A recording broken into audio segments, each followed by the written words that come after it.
صلی اللہ علی محمد صلی اللہ علیہ وسلم۔ اعوذ باللہ السمیع العلیم من الشیطان الرجیم، بسم اللہ الرحمن الرحیم، والصلاۃ والسلام علی رسول الکریم۔ بخاری شریف کا باب نمبر 28 باب العلم کا، اور حدیث نمبر 89 اور 90 انشاءاللہ تعالی آج ہم دیکھیں گے۔ باب نمبر 27 جو ہے یہ تناوب فی العلم کے بارے میں، کہ علم کے حصول کے لیے باری باری جانا۔ اس باب میں جو چیز ہمیں بتائی گئی ہے کہ دو اشخاص آپس میں باری مقرر کر سکتے ہیں ایک علمی مجلس کے لیے، کہ ایک دن ایک حاضر ہو اور علم سیکھ کے آئے اور آ کے اپنے دوسرے بھائی کو بتائے، اور دوسرا شخص جو ہے وہ گھر کے کام اور تجارتی کام اپنی ضروریات کے لیے گھر میں رکے۔ تو مطلب یہ ہے کہ کوئی شخص اگر علم حاصل کرنا چاہتا ہے تو اس کے لیے یہ ضروری نہیں کہ وہ اپنے معاش اور گھر کی تمام ضروریات کو نظر انداز کر دے، بلکہ وہ اپنی ضروریات کو پورا کرنے کے ساتھ ساتھ علم بھی حاصل کر سکتا ہے، اور اس کے لیے ایسا طریقہ بھی اختیار کیا جا سکتا ہے۔ تو یہ حدیث حضرت عبداللہ بن عباس رضی اللہ تعالیٰ عنہ سے روایت ہے۔ وہ حضرت عمر رضی اللہ تعالیٰ عنہ سے روایت کرتے ہیں کہ حضرت عمر رضی اللہ تعالیٰ عنہ یہ فرماتے تھے، قال كنت انا وجار لی من الانصار، کہ میں اور میرا ایک انصاری پڑوسی، فی بنی امیہ بن زید، ہم بنی امیہ بن زید میں رہتے تھے، وحیہ من عوالی المدینہ، اور یہ جو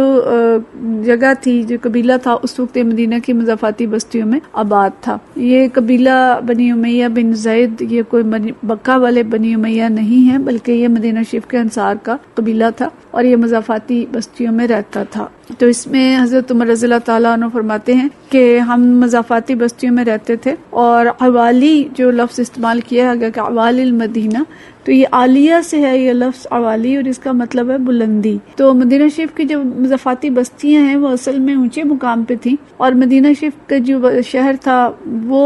ذرا نیچے نشیب میں واقع تھا، تو اس لیے جو ارد گرد کی بستیاں تھیں جو اونچائی پر واقع تھیں ان کو عوالی کہا جاتا تھا۔ تو یہ شخص جو صحابی تھے ان کا نام متبان بن مالک تھا، جو حضرت عمر رضی اللہ تعالیٰ عنہ کے انصاری ساتھی تھے، اور یہ وہ ساتھی تھے یا بھائی تھے جن کو نبی کریم صلی اللہ علیہ وسلم نے انصار اور مہاجرین کی مواقعات میں حضرت عمر رضی اللہ تعالیٰ عنہ کا بھائی بنایا تھا۔ تو یہ دونوں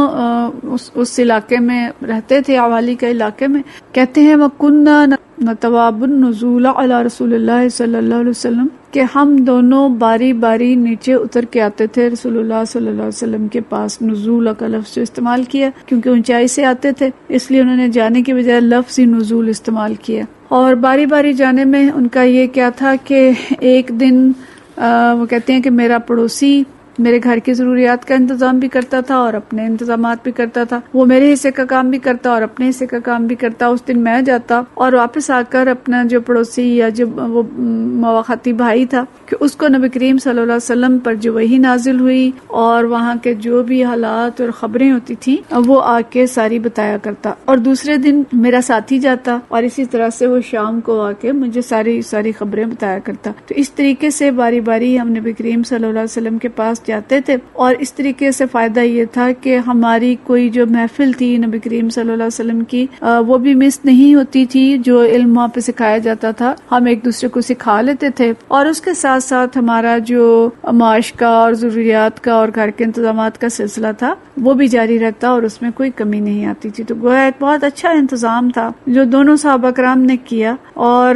اس وقت یہ بھی تھا کہ چونکہ مہاجرین انصار کے پاس آئے تھے اور انصار پہ ایک بہت بوجھ ان کی معیشت کا پڑا تھا، تو مہاجرین نے ایک غیرت مندی کا بھی مظاہرہ کیا اور اپنے بھائیوں پہ بوجھ بننے کی بجائے ان کا ہاتھ بٹاتے تھے، اور وہ جو بھی کام کرتے تھے اس میں ان کے ساتھ حصہ لیتے تھے، یا بعض مہاجرین جو ہیں وہ خود اپنے لیے کوئی اور کام کرتے تھے لیکن اپنے بھائیوں پہ وہ معاشی بوجھ انہوں نے نہیں ڈالا۔ تو اسی بنا پہ امام بخاری رحمۃ اللہ علیہ نے اس باب کا جو عنوان قائم کیا ہے کہ علم حاصل کرنے کے سلسلے میں دو آدمی جو ہیں آپس میں باری مقرر کر سکتے ہیں، اور اس طریقے سے وہ اپنے دنیا کے کام کاج بھی کر سکتے ہیں اور علم بھی حاصل کر سکتے ہیں۔ تو اس میں ہم اگر غور کریں تو یہ بات ہمارے سمجھنے کی ہے کہ آج کل بھی ہمارے جو گفتگویں ہوتی ہیں یا عذرات ہمارے پاس ہوتے ہیں کہ جی ہم کیسے علم حاصل کریں، اور درس میں اگر ہم کسی کو بلاتے بھی ہیں تو عام طور پہ کہا جاتا ہے جی وقت نہیں ملتا، میرے بچے چھوٹے ہیں، میری مصروفیات ہیں، میرے لیے مشکل ہے۔ تو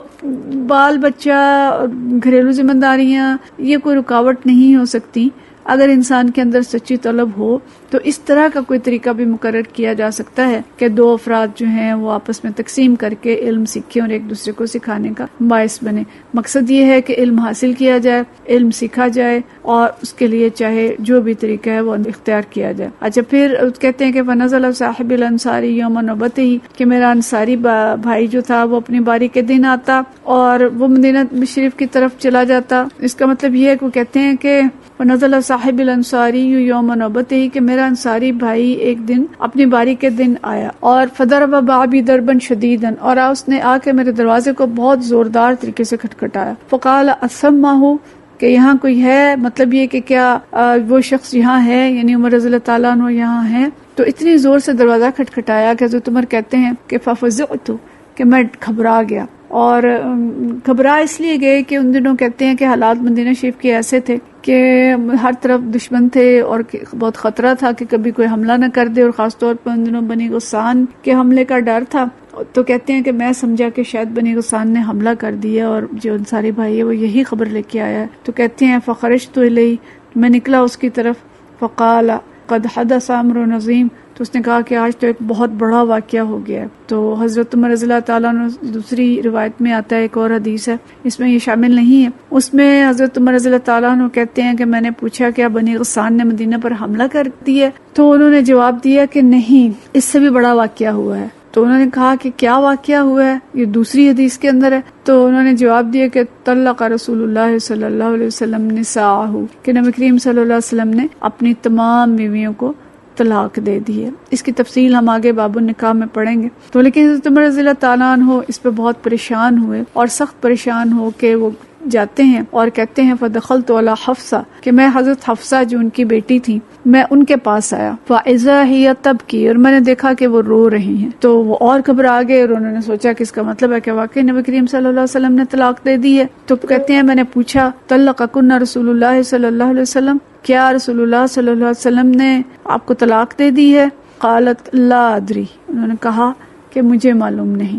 یعنی مطلب یہ ہے کہ انہوں نے ایک حکمت بھرا جواب دیا. حالانکہ ظاہر ہے انہیں معلوم ہوگا کہ نبی کریم صلی اللہ علیہ وسلم نے طلاق دی ہوتی تو انہیں پتہ ہوتا کہ طلاق دی ہے. تو انہوں نے کہا لا ادری، کہ میں نہیں جانتی. یعنی حکمت اس چیز میں یہ تھی کہ وہ اپنے والد کو پریشان بھی نہیں کرنا چاہتی تھی، اور یہ بھی ضروری نہیں تھا کہ نبی کریم صلی اللہ علیہ وسلم اور ان کے درمیان جو معاملہ تھا وہ ضرور ہی والدین کو بتا دیا جائے. مطلب حکمت یہ ہے کہ بیٹیوں کے لیے یہ ضروری نہیں کہ گھر کی ہر چھوٹی بڑی بات یا ہر ایسی بات جو ان پہ گزری ہو وہ فوراً والدین کو بتائیں اور انہیں پریشان کریں. پھر حضرت عمر رضی اللہ تعالیٰ عنہ فرماتے ہیں ثم دخلت علی النبی صلی اللہ علیہ وسلم، کہ میں پھر نبی کریم صلی اللہ علیہ وسلم کی طرف گیا، ان کے جو کمرہ تھا وہاں داخل ہوا. اور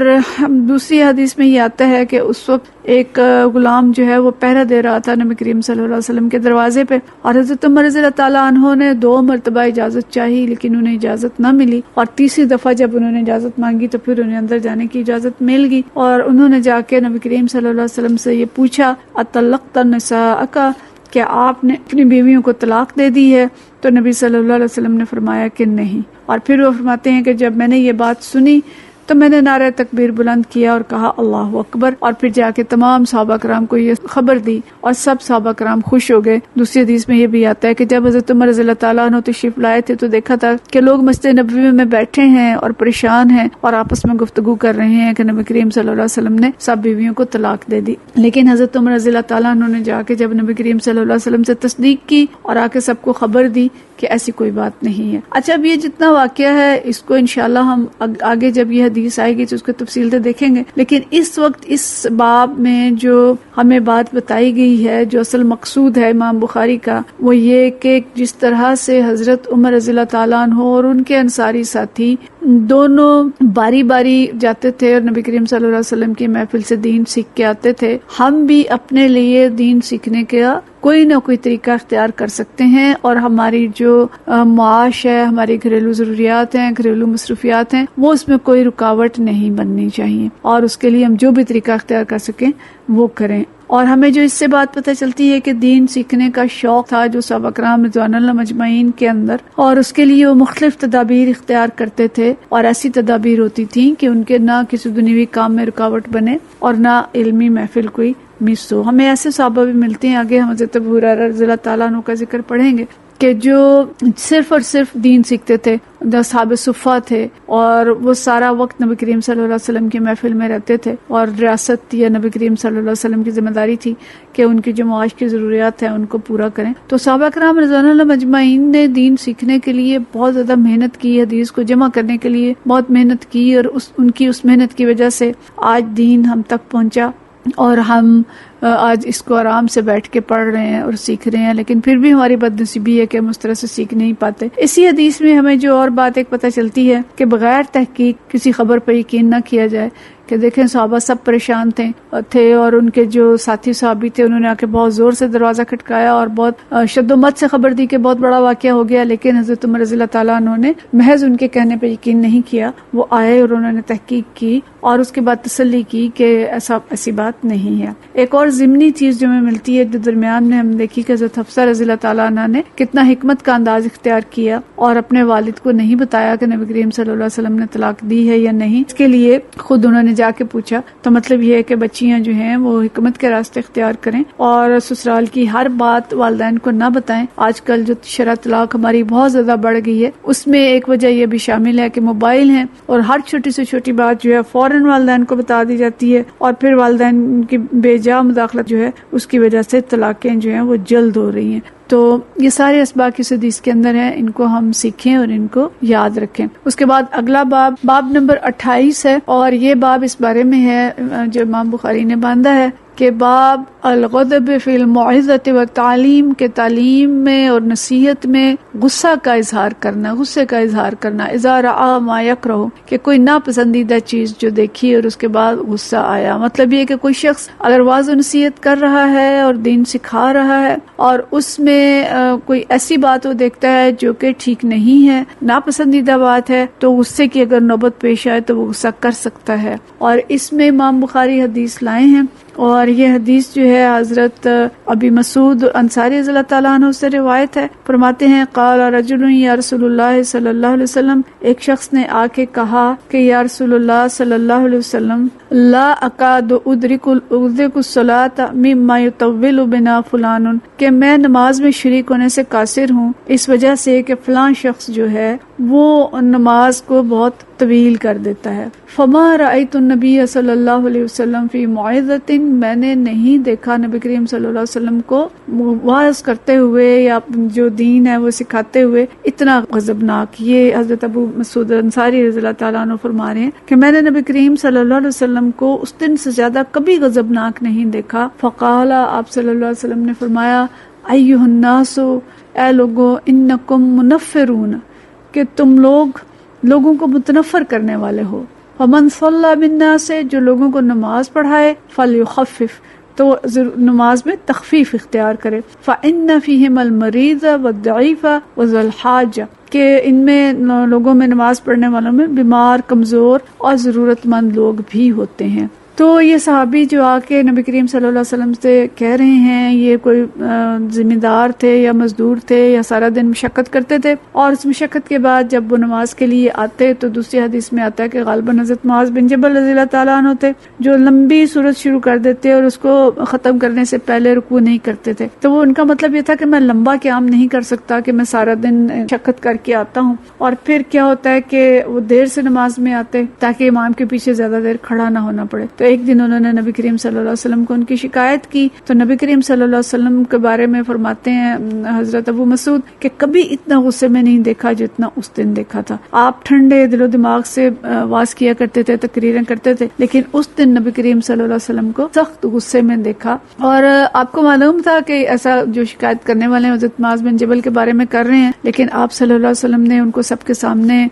یعنی مخاطب کر کے ان کو اور تنہا ان کو نہیں ڈانٹا. اور آپ صلی اللہ علیہ وسلم کا یہ طریقہ تھا کہ آپ اجتماعی بات کرتے تھے اور فرماتے تھے ایسے کوئی واقعہ ہو جاتا تھا تو لوگوں کو سمجھانے کے لیے فرمایا کرتے تھے کہ تم میں سے لوگوں کا کیا حال ہے، لوگوں کو کیا ہو گیا کہ وہ ایسے اور ایسے کرتے ہیں. تو مطلب ایک اچھے طریقے سے اصلاح کرتے تھے. اگر براہ راست بات کریں تو پھر دوسرے شخص کے اندر نفرت آتی ہے اور وہ نصیحت سننے کی بجائے رد عمل میں آ جاتا ہے. تو اس لیے نبی کریم صلی اللہ علیہ وسلم نے مجموعی خطاب کیا اور فرمایا انکم منفرون، کہ آپ لوگوں کو متنفر کرنے والے ہیں. اور یہ طریقہ درست نہیں ہے. آپ نماز میں تخفیف اختیار کریں اور لوگوں کو مختصر نماز پڑھائیں کہ ان میں کوئی مریض ہوتے ہیں, کوئی ضعیف ہوتے ہیں, بوڑھے ہوتے ہیں, کوئی حاجت مند ہوتے ہیں, کوئی ان کو کہیں جانا ہوتا ہے. تو بجائے اس کے کہ نماز میں لوگ شامل نہ ہوں اور لوگوں کی تعداد کم ہو جائے, اس میں تخفیف کی جائے. تو اس حدیث میں ہمیں یہ بات بتائی گئی ہے کہ کسی بات کی اہمیت کے پیش نظر اگر کسی وائس کو غصہ آ جائے تو اس کو اس چیز کی گنجائش ہے کہ لوگوں کو سمجھانے کے لیے وہ سختی کر سکتا ہے. اور دوسری بات یہ ہے کہ جو امام اور قائدین ہیں وہ لوگوں کی سہولت کا خیال رکھیں. وآخر دعوانا ان الحمد للہ رب العالمین.